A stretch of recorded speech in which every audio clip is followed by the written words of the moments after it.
रामनवमी के दौरान दुबई के बुर्ज खलीफा पर भगवान राम की तस्वीर प्रदर्शित की गई। तस्वीरों में गगनचुंबी इमारत बुर्ज खलीफा पर भगवान राम की आकृति नजर आ रही है और उसके साथ जय श्री राम लिखा हुआ भी दिखाई दे रहा है कि दुबई के बुर्ज खलीफा में राम की जो उनकी मूर्ति है उसको लाइट अप किया गया है। उन्होंने बेसिकली अपने आप को एक एनलाइटेंड नेशन के तौर पर शो ऑफ करने की कोशिश की कि वहाँ पर एक बहुत बड़ी तादाद में हिंदू कम्युनिटी रहती है और हिंदू कम्युनिटी को उन्होंने फैसिलिटेट वहाँ पर करने की कोशिश की है।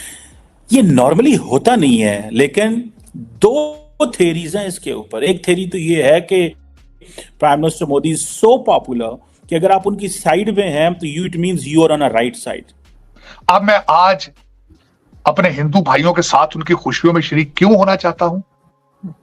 आज उन्होंने दुनिया से बता दिया है कि it's not the same India anymore, और मैं आज उनके साथ हूं और ये वजह है। और पाकिस्तान को और दूसरे लोगों को भी अब इस चीज पे सोचना होगा, सोचना चाहिए मेरे ख्याल में। पाकिस्तान भारत बांग्लादेश जो कुछ भी है, कोशिश करें। अगर ईस्ट और वेस्ट जर्मनी इकट्ठा हो सकता है तो आपको कोई तकलीफ नहीं है। वहां पर उन्होंने बताने की कोशिश की है कि अगर हमारे इस मुल्क में बहुत बड़ी तादाद में हिंदू हैं तो हम उन्हें इस्लाम की तालीमात के मुताबिक आज़ादाना तौर पर रहने और उन्हें इबादत करने का पूरा मौका फराहम कर रहे हैं।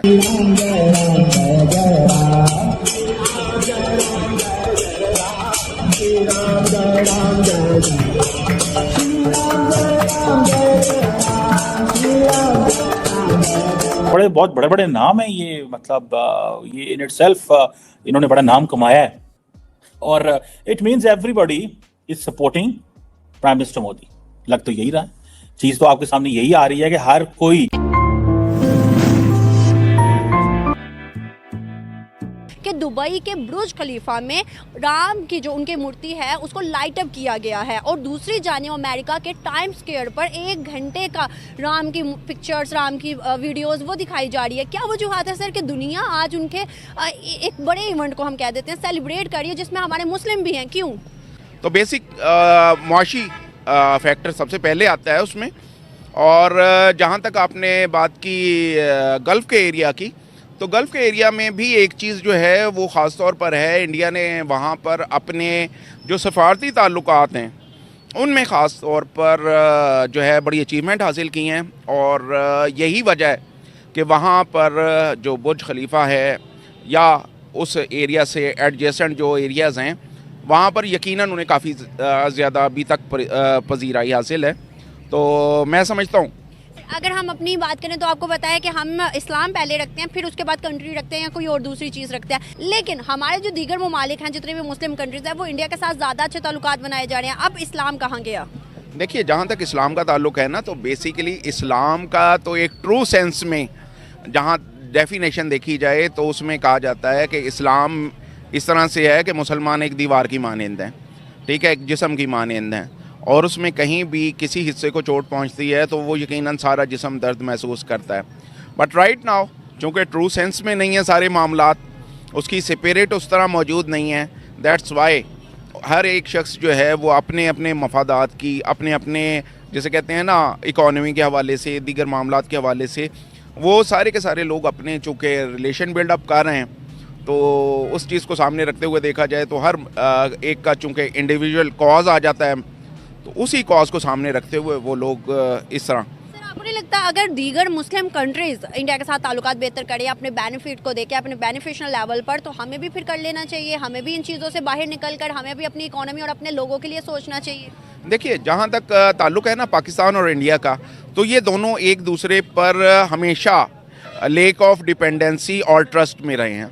आप देख लीजिए कि राइट फ्रॉम द बिगिनिंग कि जब बरे सगीर को तकसीम किया गया और पाकिस्तान और इंडिया वजूद में आए, तो उस वक्त में भी कुछ हालात वाक़यात ऐसे थे कि अखंड भारत का एक कंसेप्ट पाया जाता था, और उस अखंड भारत के उस कंसेप्ट में जो था वो आज भी वहाँ कई बीजेपी जो है वो उस चीज़ को लेकर चल रही है, और उसने जो मतलब कंसेप्ट दिया, इधर पाकिस्तान अगर कोशिश करता है अपनी तिजारत के हवाले से, दीगर मामलात के हवाले से, तो रिसेंटली आप देख चुके हुए हैं कि आपको कलभूषण का केस और दीगर मामलात जो हैं वो सामने आए, और वो बेसिकली इसी वजह से सामने आ रहे हैं कि आपको अगर बलूचिस्तान का एरिया देखते हैं या उससे जुड़ा हुआ अफ़गानिस्तान वाली साइड से उन्होंने जिस तरह से इन्फिल्ट्रेशन की, तो ये इस अंदाज से करते रहे हैं कि ये एक दूसरे पर ट्रस्ट जो है ना वो बिल्डअप करना बहुत मुश्किल है। ये उस लिहाज से ऑनेस्टी के साथ अगर आप देखें तो पाकिस्तान की तरफ से कुछ एक मौक़ों पर कोशिश भी की गई। ठीक है, सो ये आप देख लें कि ये चीज़ें आपके सामने आएंगी और आपको ये पता चलेगा कि दैट्स हाउ इट इज़। हर निज़ाम को लोग समझ नहीं पा रहे कि ये कितने बड़े पैमाने पे तब्दीली हो रही है। मैं तो समझ गया हूँ कि उन्होंने अपनी जो डिफरेंट तबकों में अपना इन्फ्लुएंस बढ़ा लिया, बॉलीवुड में, क्रिकेट में, हर जगह उन्होंने वो अपना ऐसा एक माहौल बनाया है कि कोई ऐसा नहीं है जो उनको चैलेंज करने वाला है। और समटाइम्स इसको हम मेजॉरिटेरियनिज्म भी कहते हैं। I personally believe at times this is dangerous because आपके मुकाबले में अपोजिशन ही कोई नहीं। अब वो जो है, क्या नाम है कांग्रेस पार्टी के, वो ही इज अनइम्प्रेसिव पर्सन। मुझे वो कभी अपील नहीं किया। उसकी वजह ये है कि वो बातें अच्छी करता है लेकिन उसके अंदर वो एक होती है जो एक पॉलिटिशियन के अंदर, जैसे हमारे इमरान खान थे, ठीक है। I don't like Imran Khan these days because उन्होंने मुल्क के अंदर बड़ी तकसीम पैदा करने की कोशिश की, हालात को ख़राब करने की, लेकिन उन लोगों को उसके अंदर वो करिश्मा था, करिश्मेटिक लीडरशिप थी। नरेंद्र मोदी जो है उनके अंदर उस तरह जो है वो एक लोगों को अपनी तरफ अट्रैक्ट कर लेते हैं। Much of the changes they are making in the system this is कि हमने एक ऐसी चीज़ें करने जा रहे हैं भारत के लिए कि ये भारत को एक नेक्स्ट लेवल पे लेके जाएगा। ये वो ट्रांसफॉर्मेशन कर देगा भारत की, ये वो तब्दीली कर देगा भारत की। I think this is what I personally, मेरी ज़ाती राय ये है कि ये लोग शायद ऐसे समझते हैं, इसीलिए इनके अंदर ज़्यादा यूनिटी है, इसीलिए इनके अंदर ज़्यादा वो एक पैट्रियटिज्म ज़्यादा है, इसीलिए इन्होंने they are playing by the book. अपनी वो जो बुक है उसके तहत वो काम कर रहे हैं और वो बुक यही है कि हम जो भी कर रहे हैं this is we are doing for, वो इंडिया को के लिए कर रहे हैं। और इंडिया को वो जो एज एन एंटिटी समझते हैं, वो समझते हैं कि ये हमें एक मुस्तकबिल जो है हमने अपनी सिविलाइजेशन का बढ़ाना है। जैसे डॉक्टर जयशंकर जहाँ जा रहे हैं वो एक ही चीज़ कह रहे हैं कि 5000 साल पुरानी सिविलाइजेशन है, 5000 साल पुरानी सिविलाइजेशन है। आप देखें ये जो कुछ आज हुआ है under the patronage of the state हुआ है। मैंने पहले कहा ये मंडे का दिन है, this is not a day of ये कोई संडे सैटरडे नहीं है कि the prime minister is doing all that on his weekend पे कर रहे हैं।